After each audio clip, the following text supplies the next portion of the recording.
डीएसकेकडे पैसे अडकलेले जे 8,000 गुंतवणूकदार आहेत त्यापैकी एक असलेले संजय आश्रित, तुमचे स्वतःचे किती पैसे तुम्ही गुंतवलेले होते ते वेळेत मिळालेले नाहीत, त्यामुळं तुमच्या कुटुंबावरती त्याचा काय परिणाम झाला?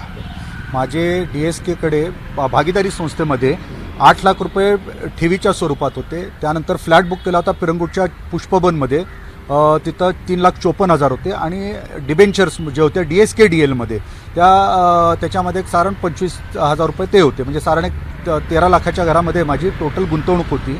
ती 2015 साली आपण ती एकूण गुंतवणूक केली होती त्याच्यामध्ये. पण दुर्दैवाने त्यावेळेला माझे वडील किडनीच्या आजाराने इथं बिर्ला हॉस्पिटल चिंचवडला ॲडमिट होते.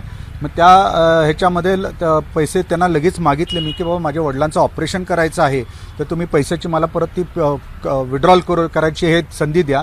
आणि विनंती केल्यावरती पण त्यांनी सांगितलं आमच्याकडे आता पैसे नाही आहेत, आम्ही तुम्हाला काय आता देऊ शकत नाही, पैसे येतील तेव्हा आम्ही तुम्हाला देऊ. मग दुर्दैवाने माझे वडील 2017 साली किडनीच्या आजाराने त्यांना मला पुण्यातून शिफ्ट करायला लागलं मिरजेला, आणि मिरजेला मिशन हॉस्पिटलमध्ये त्यांचा मृत्यू झाला 13 जून 2017 साली. त्यानंतर माझ्या आईचं परत ब्रेन हॅमरेज झालं, कारण तिला वडिलांच्या जाण्याने शॉक होता आणि तिलाही सांगलीमध्ये ॲडमिट केलं होतं. त्या बाबतीमध्ये ब्रेन स्ट्रोक आला आणि आई पण मागच्या वर्षी त्याच्यामध्ये ती पण गेली, 2021 साली ती पण गेली. माझ्यावरती खूप मोठा म्हणजे आभाळ कोसळलं की आई वडील दोघे माझे चांगले होते, पण या डीएसकेच्या प्रकरणामुळे माझे कुटुंबावरती मोठा आघात झालेला आहे म्हणायला हरकत नाही त्यामध्ये. आणि त्याचं हे ना मला खूप दुःख होतं.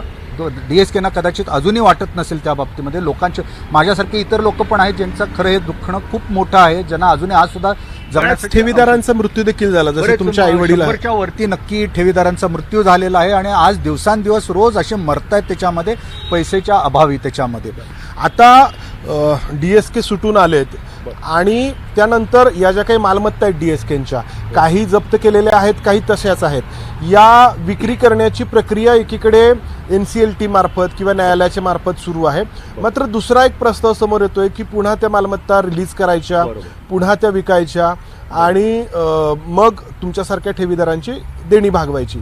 तर खरंच तुम्हाला पैसे मिळतील यातून असं वाटतं तुम्हाला? बिलकुल नाही आहे. हा सगळा डाव आहे आणि ह्याच्यामध्ये भ्रष्ट प्रशासन त्याच्यामध्ये इन्व्हॉल्ड आहे. त्यांना सुरुवातीपासूनच तपासच एकूण ह्या डीएसकेचा बोगस झालेला आहे. मी ऑन रेकॉर्ड सांगतो, फॉरेन्सिक ऑडिट बोगस झालं आहे, तपासही एकूण बोगस झाला आहे. आम्ही भागीदारी संस्थेमध्ये पैसे ठेवले होते. MPID कायद्यामध्ये तरतूद आहे की ज्या संस्थेला तुम्ही पैसे दिलेले आहेत त्याच्या प्रॉपर्टी अटॅच झाल्या पाहिजे आणि त्याची विक्री करून ठेवीदारांना पैसे न्याय म्हणून दिला पाहिजे. पण आज रेकॉर्डवरती मी सांगतो की फक्त DSK DL प्रॉपर्टीज अटॅच केल्या गेल्या, भागीदारी संस्थेच्या एकही प्रॉपर्टीज अटॅच केल्या नाही. त्याच्यामध्ये मी शासन दरबारी EOWकडे खूप पाठपुरावा केला, अजूनही सुद्धा त्याच्यामध्ये 19 प्रॉपर्ट्या अटॅच केलेल्या नाही आहेत. प्रशासन म्हणते की मंत्रालयामध्ये गृहसचिव स्वतः माझ्याशी बोलतात, त्यांनी सांगितलं की त्या प्रॉपर्टीच्या बाबतीमध्ये मी विधी न्याय ह्याच्याकडे पाठवलेलं आहे. आता 6 महिने झाले त्यांच्याकडे पाठवून, आणि विधी न्याय मंत्रालयामधलं खातं जर निर्णय घेऊ शकत नसेल, लोकांना पैसे देऊ शकत नसेल, तर खूप दुर्दैवी भाग आहे. हे भ्रष्ट प्रशासन आणि पोलीस शासन जबाबदार आहे त्याला.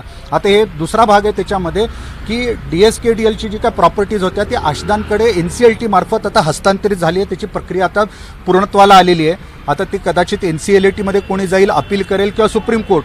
पण IBC कायदा असा आहे की जो सगळ्यात सुप्रीम आहे आणि त्याच्यामध्ये कुठलाही सुप्रीम कोर्टही काही करू शकणार नाही, NCLT पण करू शकत नाही. फक्त जर काही भ्रष्टाचार झाला असेल किंवा कायद्याचं उल्लंघन झालं असेल IBC ॲक्टचा 2016चा, तरच फक्त त्याच्यामध्ये हस्तक्षेप करू शकतो. पण असं वास्तविक कुठं दिसत नाही आहे. त्यामुळे ती असदांकडे होईल, पण त्याच्यामधून काय होणार आहे, फक्त DSK DLच्या लोकांचे फ्लॅट्स मिळतील किंवा तिथले जे कोण तुमच्यासारख्या ठेवीदारांचे पैसे मिळणार नाहीत भागीदारी संस्थेचे. म्हणून आम्ही तेव्हाही शासनाला सांगितलं होतं. आम्ही लोकांनी 2021 साली EOWला पत्र लिहिलं होतं की तुम्ही DSK DLच्या ह्याच्यामध्ये हस्तक्षेप करा. सगळ्यांनी पत्र पाठवली होती त्या बाबतीमध्ये, आणि की आमचा क्लेम तिथं तुम्ही NCLT मध्ये लॉज करा म्हणून. त्यावेळेला ह्या लोकांनी असं सांगितलं की आपलं ट्रायब्युनलमध्ये आम्ही नाही करू शकत, फक्त कोर्टात करू शकतो. पण ह्या लोकांना एवढे कसे काय होते की सरकारी वकील प्रवीण चव्हाणला देखील माहिती असायला पाहिजे होतं. हे प्रकरण अतिशय गुंतागुंतीचं आहे. जे लोक याच्याशी संबंधित नाहीत यांना समजणं थोडं गरजेचं आहे. DSKनी यांच्यासारख्या ठेवीदारांकडून जे पैसे स्वीकारले, ज्या ठेवी स्वीकारल्या, त्यांची रक्कम 800 कोटी रुपयांच्या घरात आहे.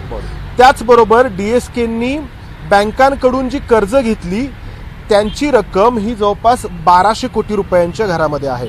त्यानंतर डिबेंचर्सकडून डीएसकेंनी जे काही पैसे घेतले ते 154 कोटी रुपयांच्या घरामध्ये आहेत आणि त्यांना जे काही करापोटी किंवा दंडापोटी रक्कम द्यायची आहे ती 25 ते 30 कोटी रुपयांच्या घरात आहे. असं मिळून डीएसकेंना एकूण जे देणं आहे ते 2300 कोटी रुपयांच्या आसपास आहे, बरोबर. आणि डीएसकेंच्या ज्या एकूण मालमत्ता आहेत, मग त्या मोकळ्या जागा असतील, काही गृहप्रकल्प असतील किंवा आणखी ज्या काही मालमत्ता असतील, यांची एकत्रित रक्कम होते 1500 कोटी रुपयांच्या आसपास. आता जो कायदा आहे तो असं सांगतो की ह्या मालमत्ता विकल्यानंतर जे पैसे येतील त्यातून आधी बँकांची देणी भागवायची आहेत जी 1200 कोटींच्या घरामध्ये आहेत. मग उरले फक्त 300 कोटी रुपये. त्यातून अशा ठेवीदारांची देणी कशी भागणार, यांना पैसे कसे मिळणार, कारण ही लोक पांढरपेशी आहेत, आयुष्यभराची आपली कमाई त्यांनी त्याच्यामध्ये गुंतवलेली आहे. आणि दुसरी गोष्ट म्हणजे या सगळ्या मालमत्ता ज्या आहेत त्या विकून जे काही पैसे येणार आहेत ते खरंच सरकारकडे येणार आहेत का की ज्या लोकांना ते मिळतील परत, तर नाही. तर या मालमत्ता विकत घेण्यासाठी पुण्यातले अनेक बिल्डर जे आहेत ते पुढे सरसावलेत.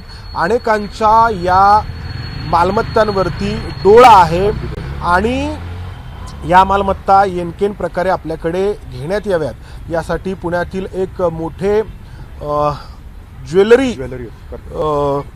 सराफी पेढी खूप मोठी पुण्यामध्ये ज्यांची सराफी पेढी आहे किंवा खूप मोठं ज्वेलर्सचं एक दुकान आहे किंवा ज्वेलर्सच्या दुकानांची साखळी आहे, असे एक गृहस्थ जे आहेत ते मोठा प्रयत्न करतायत. आणि त्यामुळं डीएसकेंची ड्रीम सिटी आपल्या सोलापूर रोडला आहे तर ती विकत घेण्याचा, त्यानंतर इतर मालमत्ता विकत घेण्याचा प्रयत्न होतोय.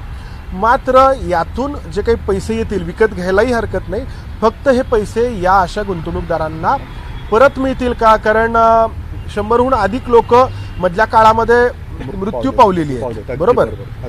तर तुमचं म्हणणं आहे की मुळात तपास होताना हे सगळं प्रकरण कायद्याच्या चौकटीत बसवतानाच गोंधळ झाला. त्यांनी डीएसके डीएलचा तपास केला, भागीदारी संस्थेमध्ये पैसे घेतलेले कुठं गेले त्याचा कुठेही अभ्यास केला नाही. फॉरेन्सिक ऑडिटला त्या बँकेचं काही त्यांनी पाहिलं नाही, त्याच्यामध्ये फक्त डीएसके डीएलचं पाहिलं. आणि डीएसके डीएलमधनं आम्हाला जर पैसे मिळणार नव्हते तर तपास दुसरीकडे का भरकटवला त्याच्यामध्ये. तसं बँक ऑफ महाराष्ट्रावरती पण त्यांनी केलं, तो एमपीआयडी कायद्यामध्ये त्यांचा काहीच खरं संबंध नव्हता आणि बँक ऑफ महाराष्ट्राच्या अधिकाऱ्यांना अटक केली. म्हणून मी स्पष्ट सांगतो की ते एनसीएलटीमध्ये गेले आणि एनसीएलटीमध्ये केस गेल्यामुळे ठेवीदारांचं आज नुकसान झालं.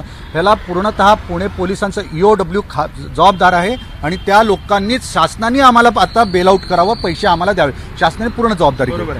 म्हणजे डीएसकेंच्या कंपन्यांकडून किंवा डीएसकेंकडून जो एक घोटाळा झाला तो एक वेगळा भाग, मात्र डीएसकेंना अटक झाल्यानंतर सुरुवात झाली ती पुढच्या घोटाळ्याला. तो पुढचा घोटाळा म्हणजे डीएसकेंच्या मालमत्ता हडप करायचा हा शब्द वापरला तर अतिशयोक्ती ठरणार नाही, बरोबर.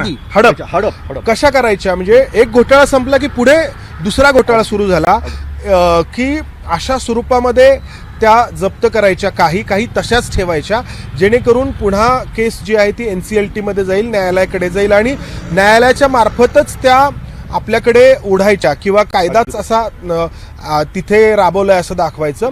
मात्र ठेवीदारांचा एवढ्या वर्षांमध्ये 1 रुपया तरी परत मिळाला नाही मिळालेला. आणि एक सगळ्यात महत्त्वाचं याचा जिवंत उदाहरण तुम्हाला देतो. मोठा भ्रष्टाचार कसा झाला की जे डीएस कुलकर्णी अँड कंपनी भागीदारी संस्थे, ज्याच्यामध्ये आम्ही लोकांनी ठेवी ठेवल्यात किंवा फ्लॅट बुक केले, त्याच्यामध्ये त्याची प्रॉपर्टी अटॅच न केल्याची, म्हणजे एचडीओ मावळ ज्यांना कॉम्पिटंट अथॉरिटी म्हणून आपण नेमली होती, शासनाने नेमली होती. आता मावळच्या अंडरच तळेगावमध्ये सदाफुली प्रॉपर्टी होती बांधकामाची, त्याच्यामध्ये 279 फ्लॅट्स होत्या, त्यापैकी फक्त 120 काहीतरी फ्लॅट्सचं बुकिंग झालेलं होतं, उरलेले प्रॉपर्टीज अनसोल्ड होत्या. ती प्रॉपर्टी अटॅच न केल्यामुळे आज आमचे 40 कोटी रुपये ठेवीदारांचे, मी जबाबदारीने सांगतो, शासनाने तिथं ती परस्पर विकली जीएस असोसिएट्सला आणि आमचे 40 कोटी रुपये नुकसान झाले या भागीदारी संस्थेचे अटॅच न केल्यामुळे. हे एक उदाहरण आहे की, आणि ती सुद्धा तळेगाव एचडीओ मावळच्या अंडर असणारी प्रॉपर्टी आहे. हे दिव्याखाली अंधार आहे, एवढंच माझं. हे गुंतवणूकदार 2 वेळा फसवले गेले. जेव्हा सरकारने या सगळ्या मालमत्तांचा ताबा घेतला तेव्हा खरं तर व्यवस्थित त्यांचा लिलाव होऊन त्यांची विक्री होऊन या ठेवीदारांचे पैसे मिळणं अपेक्षित होतं, मात्र त्या ठिकाणी इतका गोंधळ झाला किंवा करण्यात आला की अगदी कमी किमतीमध्ये या मालमत्ता संगनमतानी काही बांधकाम व्यावसायिकांना विकण्यात आल्या. दाखवलं की काही आम्ही सगळं कायद्यानुसार करतोय, मात्र कायद्याची अंमलबजावणीच अशा प्रकारे केली गेली की अगदी कमी किमतीमध्ये या मालमत्ता जो कोणी आहे व्यावसायिक त्याला त्या दिल्या जाव्यात. आणि यामुळे झालं असं की हे जे काही गुंतवणूकदार आहेत यांना आज अखेरपर्यंत 1 रुपया देखील मिळालेला नाही. आणि मग आशा पण नाही राहिलेली त्याच्या बाबतीत तरी, कारण हे तपासच बोगस चालू आहे त्याच्यामध्ये.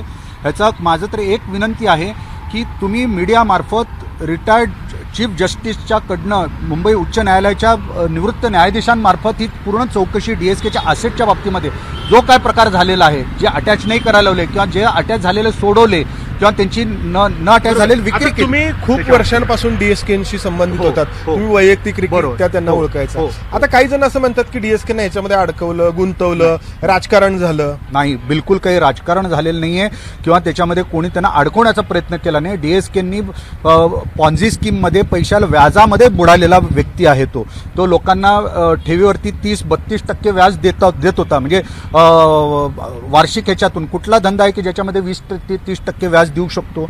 या ठेवीच्या व्याजांमध्ये तो बुडाला. सामान्य ठेवीदारांना 12-12.5% होते, पण जे शॉर्ट टर्म लोन्स म्हणत होतो त्याच्यामध्ये तिथं 22-23-32% ब्रोकरेज भरपूर दिलेले, त्यामुळे तो व्याजामध्ये बुडालेला माणूस. त्यांचं व्यवसायातलं गणित चुकलं. फक्त एकच धंदा प्रॉफिटमध्ये होता, DSK टोयोटा, ज्याच्यामध्ये 50 कोटी रुपयाच्या आसपास त्यांना नफा होत होता. बाकी सगळे धंदे एकदम रसातळात. 2012 हे आरोप करतात की DSKना अडकवलं, फसवलं, त्यांच्या मालमत्तांवरती डोळा ठेवून आणि काही विशिष्ट समाजाला टार्गेट करायचं, विशिष्ट समाजातल्या म्हणून हे झालं, असं काही आरोप होतात. हा अगदी बिनबुडाचा आरोप आहे. मी पण मराठी माणूस आहे, मी पण ते जे काय ब्राह्मण समाज म्हणत असाल त्याच्यावर मी मनुष्य म्हणतो, पण ब्राह्मण आहे, DSK ब्राह्मण आहेत, मी पण ब्राह्मण आहे.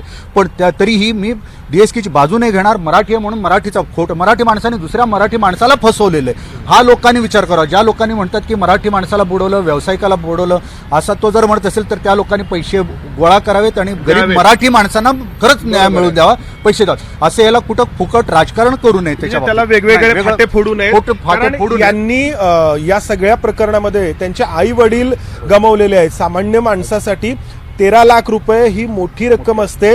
जो माणूस प्रामाणिकपणे काम करून आपलं आयुष्य जगत असतो त्यासाठी 13 लाख रुपये ही मोठी रक्कम असते. आणि असे 8,000 ठेवीदार आहेत की ज्यांच्या कुटुंबावरती गेल्या या सगळ्या कालखंडामध्ये हे सगळं भोगण्याची वेळ आलेली आहे.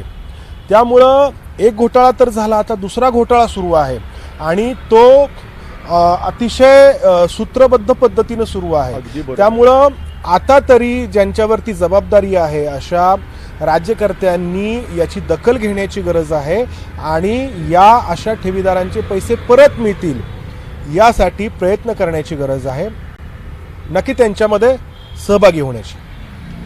कॅमेरामन अमोल गवाळेसह मंदार गुंजारी, ABP माझा, पुणे. ABP माझा, उघडा डोळे बघा नीट.